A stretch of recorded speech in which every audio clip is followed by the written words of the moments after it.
Hi, it is Thursday, August 18th, and this is Status Check with Spivey, where we talk about life, law school admissions, a little bit of everything. We're going to cover just about all three of those. In fact, we'll even talk about a little bit of everything because I have the great fortune of having a friend of mine on the podcast today, Clint Schumacher. Clint's a fascinating guy in respect to how much he does. He's a father of three and husband who coaches football, runs a podcast, has written a book titled Second Wind, and we'll talk about that. It's on resiliency, is a Biglaw partner and is a former Biglaw hiring partner. So what we'll do is we'll cover all those elements, why he went to law school, what he does as a lawyer, why he hired the students he did, what stood out in the hiring process, what his book about resiliency can teach us in the law school admissions process. And then we'll talk a little bit about all the other plays he's juggling and how he and I both try to find balance in our lives. I think that would be a great note to end on. But to start, without further delay, here's Clint. Clint, great to see you. Mike, great to see you, my friend. It's been too long since we visited. It's great to catch up with you. I don't know how many years. Does it feel weird being on the other side? You have, for our listeners' sake, you have a podcast, the Eminent Domain Podcast. Yeah, it's a little bit different. So as you know, it's a very different role being a host and being a guest. So as a guest, for example, I don't know exactly yet what you're going to ask. And when you're a host, you're kind of in control. So it's like kind of being the difference between a witness and a questioning lawyer. But yeah, it's great. I like the analogy. I'm soon going to be on a legal education podcast, and I'm worried that I'm going to just ask the interviewer questions all interview long.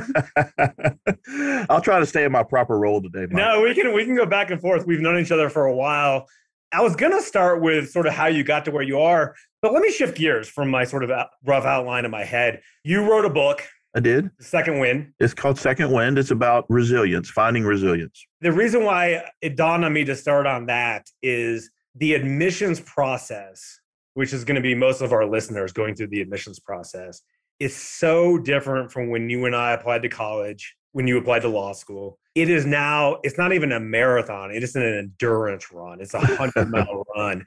Yeah. So what did you learn from writing your book about resilience that our listeners who are just now applying, and they're going to have to wait, believe it or not, Clint, 5, 6, 7, 8 months before some of them will get decisions? So your question opens up a number of different things. As an initial matter, I wrote the book really because in my work with young athletes, found that there was this need to teach them how to be more resilient. It started in game situations, but then it really grew from that. And then, Mike, what I saw was what I was learning and teaching my young athletes. I needed it in my own life.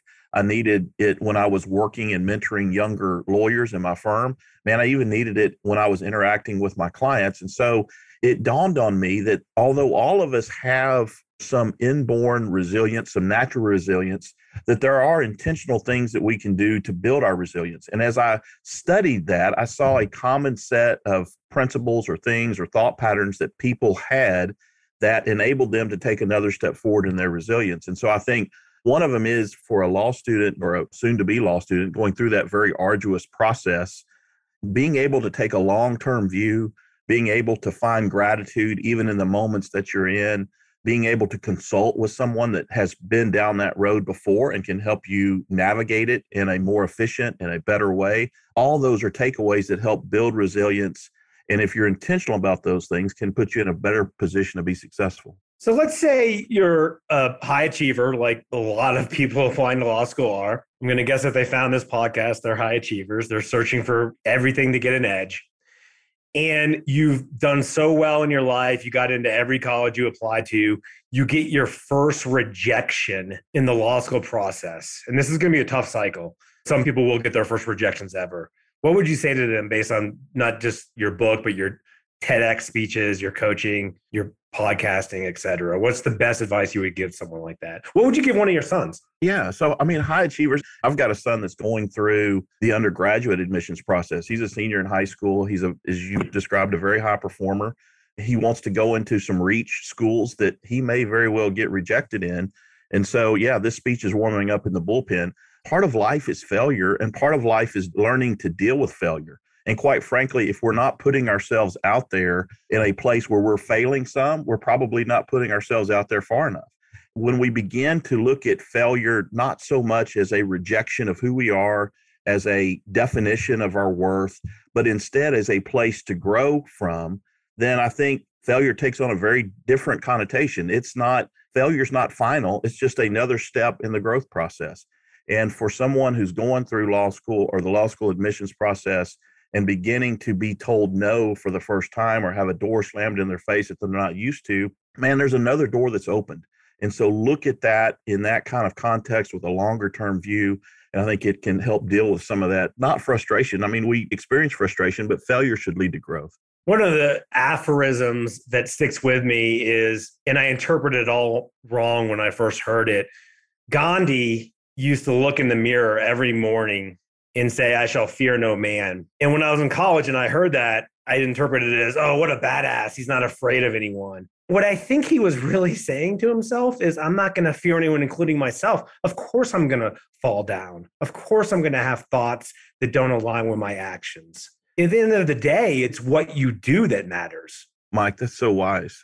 I'm somebody that has suffered from that. I mean, I've had a fear of failure. Man, I still have a fear of failure. I'm not going to say I don't anymore.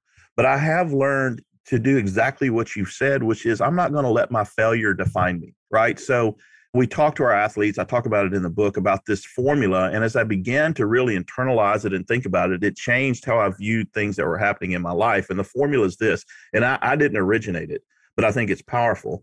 It's E plus R equals O, right? So there's events in our life, and we can't control all the events that happen to us. But our events don't have to lead to the O, which is outcome. I mean, the events don't have to automatically dictate our outcome. We get a chance to have R, which is our response to those events. So E plus R equals O. The events of our life plus our response to those events equal our outcome. And yeah, we're not going to be successful all the time. Yeah, we're not going to do everything perfectly. Yes, we're not going to get into every school that we want to. We can't control those E's, but we can control how we respond to those E's. And it's that response to the events that happen to our life that then dictate the outcomes that we have. I love it. I'm going to write it down. Let's shift gears. You're at a relatively small college in Texas. You meet your wife there, I think. Is that right? Yeah. How'd you guys meet? That's a great story. We met the very first day of orientation, and she was in a group of girls talking, and I was with a group of guys. And Mike, she had ACL knee surgery, and this was back in the time before arthroscopic knee surgery. So she kind of had the telltale scar on her knee. And she was a very athletic lady, very nice looking lady, caught my eye. But in my mind, I thought that's something I know about because I'd been around athletics enough to know what that scar meant. And I said, that's my end. I'm going to talk to her about her knee surgery. So despite my, lack of Don Juan-ness, we struck up a conversation and hit it off and have been dating ever since. And now married with 3 children. At what point did you say law is what I want to do? Man, it was really towards the end of college. So I went to college, Mike, and I don't know if you and I have ever had this conversation. So this is maybe news. I went to college to be a preacher. So I wanted to preacher or pastor a church. My father had studied the same thing, although he didn't stay in ministry very long. And he said, son, I'll support you. That's great. But you need to have a major in addition to Bible, because if you decide you're not going to be a preacher, nobody's going to hire you. And I said, okay, Dad, that seems like good advice. What do you suggest I major in? He said, accounting. And so I double majored in Bible and in accounting. And as you've already referenced, I met my wife somewhere along the way, and I began to think about what does life look like as a preacher or a pastor. And though I loved a lot of the ministry part of it, it would mean my family was in a fishbowl. And in those days, the church came first, your family came second. And it's maybe not so much that way anymore. But at the time, I didn't like the way that looked. And so I decided to walk away from that part of what I wanted to do. And then I just had this accounting degree, and I started to interview with accounting firms. And Mike, young accountants work really hard. And as I was looking at it and meeting some of the people, I'm like, I'm not sure this is what I want to do. And so in the back of my mind, I'd always thought about going to law school. I didn't have lawyers in the family or anything else, but at that point, it seemed like the best alternative. And so that's what I did. It amuses me that you were like, young accountants work really hard, so I'm going to go work at Biglaw.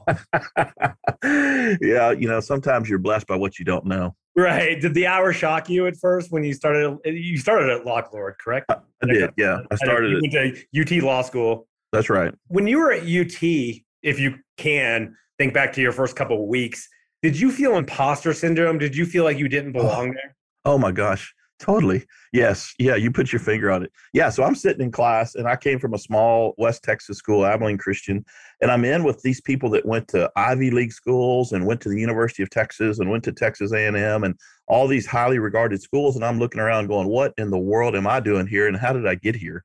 And so imposter syndrome, man, you put your finger right on it. That's exactly how I felt. Well, the reason why I knew that is, as you probably know, roughly, I've done 22 years of this stuff. I've probably interviewed now, I don't know, 15, 20 lawyers, including Jeff Chapman, who you know. Yeah. At Gibson. And not a single one didn't feel severe imposter syndrome. That's great to point out. I've never thought about that, but you're exactly right. I mean, if you're an incoming law student, just expect that and know, you know what? And I figured this out at some point. I really do belong. I really do have what it takes. I'm glad you figured it out, and I'm glad our listeners got to hear that. So you started Locke Lord. Did the hours surprise you? The hours didn't surprise me. I mean, I knew what I was walking into, and I was good at that. I was a hardworking kid. I had a work ethic.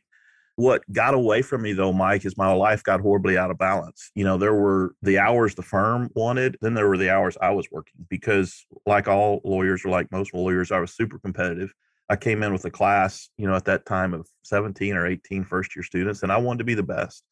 So I was working really hard. The saying, law is a jealous mistress, is very true. You can get lost in doing things on your cases, particularly as a young lawyer, and I absolutely did that.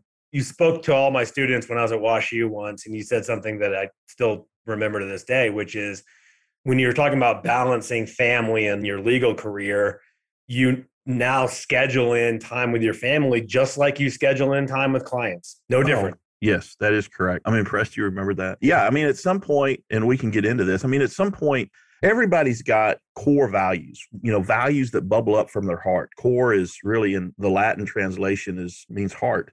And so you have these values that come up from who you are. And that's really what defines who you are, at least your vision of yourself. And at some point I figured out, because my wife really sat down and helped me figure this out, that the way I was living was completely inconsistent with who I said I wanted to be and who I, in my heart, really wanted to be. And so if you decide, hey, these are the values that are important to me and this is how I want to live out my life, then you've got to be intentional in terms of structuring your time so that it matches your value. And even at the time I was coming out when you were in St. Louis, I would say I was still at the very beginning parts of that process. I knew I needed to do it. I didn't do it perfectly, and I still don't do it perfectly, but I'm trying to get better. Yeah, we're going to get back to that because I'm curious how you balance so many things you do. So we met when you were at Locke Lord. You just touched upon that. You were the hiring partner then. And my goal in life was to get my students hired during the Great Recession. So thank you for hiring some of them. Well, you did a great job. You were best in class, my friend. Thank you. So what was it about students during the interview process, on their resume? What were the things? Because you were hiring people, you would get 1,000 resumes probably, and you could say no to 998 of them. Yes, that is true. I mean, and I forgot that it was during the years of the Great Recession. Now that you're putting that timeline together, that reminds me of that. But yes, we were getting way more resumes and we were seeing way more qualified candidates than we could have ever hired. And we would sit in meetings and go, man, we would love to give out offers to all 20 of these people. I've got 2 jobs I can offer people. And so then you're trying to sort through and figure out who to offer.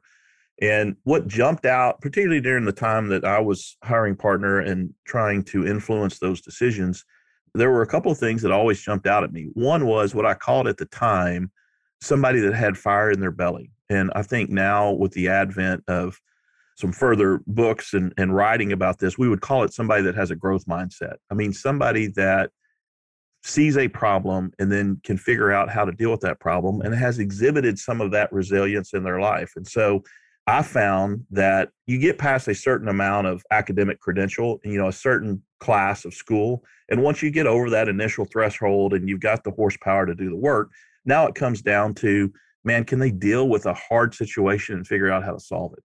So that was one. The second was, do they show leadership and can they work with other people? Because in a law firm, you're working with other people, whether it's your client, whether it's your colleagues, whether it's the partners that you're answering to, whether it's the staff that's helping you do your job well. You've got to be able to work with many different types of people, a variety of people, a diverse set of people, and do that well. And so if I could find somebody that had those two characteristics, normally those were two good indicators that they would be successful in the profession. It's so interesting. We happened to catch the movie The Martian. You've seen it, right, with Matt Damon? Well, I've read the book, yeah. Okay, yeah. There's actually a website dedicated to how much money they've spent bringing Matt Damon home from Interstellar, Saving Private Ryan. It's in the many trillions of dollars. But you mentioned growth mindset and solving a problem. It dawned on me watching that movie for the second time. You watched it the first time for entertainment value. Right.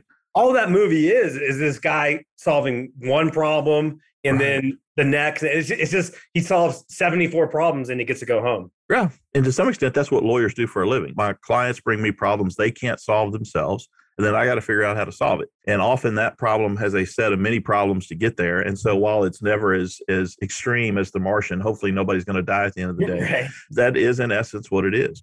You mentioned you're at a certain caliber of schools and you're at that school, so you already know that the person can do the intellectual work. What about someone who goes to and I don't know what the cutoff would be for you, but outside that caliber of schools, how would they get on your radar if they're at the 100th ranked law school and your firm only recruits the top 20 ranked law schools? And I always think of the movie Wall Street, and don't do this, by the way, for our listeners, where Buddy would send that guy like his favorite bourbon once a year, and he finally got a meeting with him, which would not work, I don't think. What would work? Yeah, no, that's good advice. I don't think that would work either. But as I thought about that while it was going, here's what jumped out and would grab me. If I'm hiring somebody other than from our core set of schools, right? So I'm hiring outside of our core group of schools, the risk to me increases. If that person's not successful, one of the first things they're going to ask is, okay, well, why did you hire somebody from so-and-so school? We don't normally hire somebody from there. So in essence, to the person that you're trying to convince to hire you, you've got to convince them that you are worth the risk. And so how do you do that? Well, you've got to bring enough to the table that you can convince them that notwithstanding the fact that you don't come from a school that they normally interview with, you have the tool set to be successful at his or her firm. And so I think that requires a couple of things. One, learning about their firm to figure out what they value, and then explaining what it is that you bring to the table that matches what it is that they value. Second, indicating that you've got experiences in your life that you can bring to bear to be successful in that firm. And then third, back to your example, it's going to take probably more than one effort. Develop a relationship with somebody over time. And social media brings tools that we didn't have 15 years ago to do this. And I'm not saying hard sell them. I'm not saying wear them out. I'm not saying stalk them, but develop a relationship over time and they get an increased comfort level with who you are. I have this horrible analogy, but I haven't thought of a better one yet for getting to know someone over time, which is I think of these two like revolutionary warships, and they each have 12 cannonballs. And, the ship's 400 yards away. You don't shoot all 12 of your cannonballs at the same time. Right. You shoot one, and then you let this ship get a little closer, and then you shoot the other. And it's the same way to reaching out to law school admissions offices. You can't just like bam, bam, bam. You only have like 10 of those throughout the entire admissions cycle. So you got to space them out. Same thing for hiring? So yeah, same thing. I think that's a great analogy. Same reason you wouldn't ask somebody on a first date to marry you. I mean, it takes some time for that person to get to know you and you get to know them and for a relationship to build. I like the cannonball analogy. That's good. Anna, our COO, who's helping us with the technology today, did get married on her first date, I think. So we'll make an exception for her. So you talked about things that stand out. How did you transition from a big firm to a smaller firm? Was that part of the whole balance part? It was part of the balance part. It really came about from a decision that was made a few years before I left. So I left the big firm in 2018, and sometime in 2016, Mike, I was going through this process of what do I want to do with the rest of my life? I guess it's a question people ask themselves at some point, midlife crisis or whatever else. But I was going through the process of what do I want my life to look like? What do I want my law practice to look like? And I really liked this really niche area of law called eminent domain. I mean, at the time I was doing eminent domain cases when the government comes and takes property. I was representing property owners that found themselves in that situation. I was doing other kinds of cases too, accounting malpractice and some other more run-of-the-mill oil and gas type cases. But as I went through the analysis of what is it that I do well, what clients do I most enjoy serving, where do I bring the most value to my clients? And as I was wrestling with those questions, it became apparent to me, I liked eminent domain cases. I was relatively good at it as compared to most. I felt like I brought a lot of value to my clients in that situation. And I enjoyed the people that I was working with when I was working on those types of cases. And so I said, okay, I want to transition more and more of my practice over to this super niche area of the law. And as I did that, it became evident to me that it would work better outside the big law firm situation and into a smaller law firm. And that's part of what brought about the transition. The other part was at the same time, I had an opportunity to get more involved coaching football at the high school level, which has its own time demands. And at some point, I just decided it was really not going to be compatible to work in a big law situation and do what I wanted to do on the side and do the kind of practice I wanted to do. And so I started to look for a firm where I could do all those things. Yeah. Did you know I coach football? I knew that only recently. Yeah. Yeah. I coached at Boulder High School for a year. I'm going to take credit for the fact that I coached running backs in the freshman team. There you go. And it was the only year Boulder freshman team had a winning season in something like 10 years. And our running back, the other thing I did ostensibly was coach running backs, led the state in rushing that year. Man. But he was a freak talent. He probably would have led the nation in rushing if not for my coaching him. Talented kids make you look good as a coach, I've noticed. It's the truest thing anyone has ever said. Anyone listening to this podcast, whoever has coached or will coach in the future, will relate to that statement. You look really good when you have good players. You do. You do. So you do all these things. Public speak, motivational speak. You're a published author. You've been a big law partner. Now have a thriving practice. You coach football, which is significant. You have 3 children, a wife. I'm curious how you balance this all, but I'm also curious, let me say, when I was young, I didn't realize how busy my parents were or how busy professionals were. What does your typical day look like? And I'll give you what my typical day looks like, because I think it's also a little bit crazier than maybe our listeners realize. Yeah, no, that's a good question.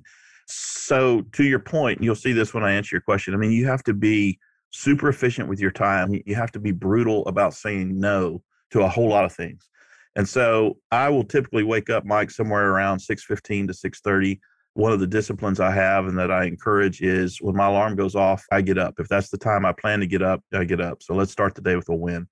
And then I will exercise in the morning. I'll spend some time with my family, getting them out the door on their way to school. I'll sit down and plan out my day, because if I don't have a plan for my day, inevitably it runs away from me. And then I'm best in the morning. And so between that time, between about 8 o'clock and noon is my best time of the day. So I really try to schedule in some really focused work times during that window. Normally I'll schedule in one meeting, but try to spend the rest with time that I can really think and work. And that's where I bring the most value to my clients. And then in the afternoon, when I'm a little more sluggish, I'll schedule some additional meetings, phone calls, things like we're doing right now. And then around 3 o'clock during football season, at 3 o'clock, I leave to go to school, coach until we leave school around 7 or 7:30. I come back home, eat dinner with the family, get everybody situated on their way to bed. And then normally I'll spend another hour and a half catching up on whatever emails I missed during the day. So is that about 10 to 11 p.m. you're doing your final emails? Yeah. So by about 10 o'clock, 10:30, I'm normally done for the day. Okay. So here's my schedule. It's actually surprisingly similar in some ways.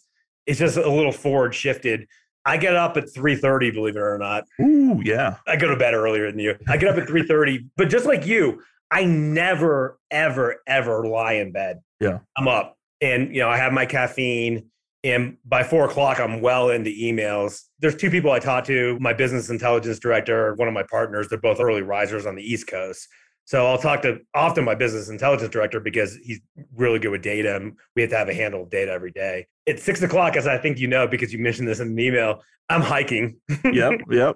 From about 6 a.m. to 8 a.m., I'm up on a trail, either trail running or hiking.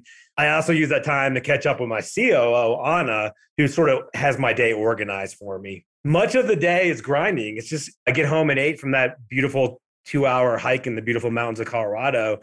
And then grinding can be defined as 1,000 different things. Yeah. But much of the day I'm grinding. I wind it down at 5. From 5 till about 7:30, I'm not grinding. I'm doing personal stuff. And then just like you, from like 8:30 to I'd say 9:30, I'm doing final emails. So it's a similar day. I kind of suspect you're like me in that people can look at my schedule. When somebody asks me that question, they look at my schedule and they're like, well, where's your downtime? I mean, where are you watching Netflix? Where are you watching movies? Where are you doing all that? And I mean, just to be brutally honest, I don't really have time for it. And I'm cool with that because what I'm doing gives me such life and it gives me such energy. And I don't feel like I've got to unplug because the whole day I'm living absolutely consistently with who I want to be. And at the end of the day, I'm tired, but I am, and here's the key word, fulfilled. Yeah, I would say similar. I feel like I have two pockets of downtime and I love what I do tremendously. Yeah. So in some sense, the entire day is downtime. There you go. That's it. Like when I'm talking to a stressed out student, that doesn't leach my energy. Right. It actually gives me energy. What advice, as we wrap this up, and I think you had a question for me in the email about my travel, what was my favorite trip? So I'll answer that at the end. What advice would you give to someone now who's just starting to apply to law school, just thinking about going to law school? There's one piece of advice or two pieces or three pieces that you could give them. How long have you been doing this now for? Oh, man, that's a great question. So I graduated law school in 1997. So I guess I'm coming up on 24 years. After 24 years of doing this, what would you say to someone who's 22, 24 years old, who's just starting? Well, so the first thing I would tell them is the law is really a noble profession. And I think it's easy. Well, I'll speak from personal experience. It was easy for me to listen to people criticizing lawyers, whether it was friends who were not lawyers, whether it was the media, whether it was whatever outside voice that would deride our profession. But at the end of the day, 24 years in, I look back and I see that a lot of the people that are making a difference in the world, and more often than not, far more often than not, a positive difference in the world, a lot of them are lawyers. And it's because they have a unique skill set and a unique talent to be able to make a difference for people. And so you're going into a profession that will allow you to do that. And so you are to be commended for exploring that profession. The second thing, Mike, and I'll conclude with this part in terms of the advice, is what you're about to do is hard. You're going to run into hard things. You're going to fail. You're not going to do as well as you wish in some areas. In some areas, you'll surprise yourself and do better. And that's okay. Learning to fail, learning to pick yourself up when you fail is an important skill set. It's important to learn while you're in law school. It's important to learn as a 50-year-old man. And so that's great. Go enjoy it and get after it and learn as much as you can. I appreciate that. I think our listeners have asked us to have longer podcasts. So I'm pretty sure most will stick around for the end of this one. And that's such good advice. I really appreciate that, Clint. Yeah. You had asked me what my favorite trip was. You're not going to believe this. Yeah. And I swear if 100 other people asked me, I would say the same thing. I guess it was a tie between Chicago and Dallas. Okay. And the reason why Dallas I like so much is I had three people, you, Jeff, and a guy named Cash Nickerson. Do you know Cash? Yeah. I do. I know who he is. Yeah. Yeah. So all three of you sort of took me under your wing, and I never went to Dallas and like suffered. It was the opposite. I was staying at Jeff's house, or Locke Lord was putting me up at that. I think it was the Ritz-Carlton. Okay. Yeah. The Ritz was close to our office. That's right. And so I always lived really well. In the city I least liked visiting was New York City. It was just too frenetic to me. It was, you finish a meeting, you get into a cab, and you go across the city to another meeting. Just go, go, go. I will say kudos to Sullivan and Cromwell. On one of my trips to New York City, they got me a limo for the whole day. Oh, man. You're right. I mean, I was visiting their competitors, and the limo, I discovered the limo had a menu in the back, so I could order food. I never did. I was too young. I was too afraid I would violate some protocol. So thank you for asking that question. Any wrap-up thoughts? Anything else? When you were in St. Louis, I always loved coming up there. You ran a first-class program. Man, I thought you brought great value to your students. You fought for them. I'm sure you talk about this, and I've only listened to some of your podcasts, mostly to follow you. I mean, I'm obviously not applying to law school. I'm not your target audience, but I enjoy keeping up with you. And, one thing to consider as you're picking law schools is, what does their career services office look like? Because you fought for your kids. And we hired a lot more students from WashU because of you and the programs that you ran. And so that's something, first of all, kudos to you. I always enjoyed our time that we got to be together. Secondly, as you're looking at law schools, think about that. Don't overlook that. I appreciate it. Thank you for the compliment. I agree. A lot of career services offices just want to build a resume. And there are a few out there that do it the right way, which is they form relationships with the people they can hire, and then those people hire their students. So Thanks, Clint. I appreciate it. It's great to catch up. As it was for me. It was good to catch up with you. I love watching you from afar. I love the way that you're so intentional with your life. I love the things that you're doing. So keep doing great things in the world, my friend.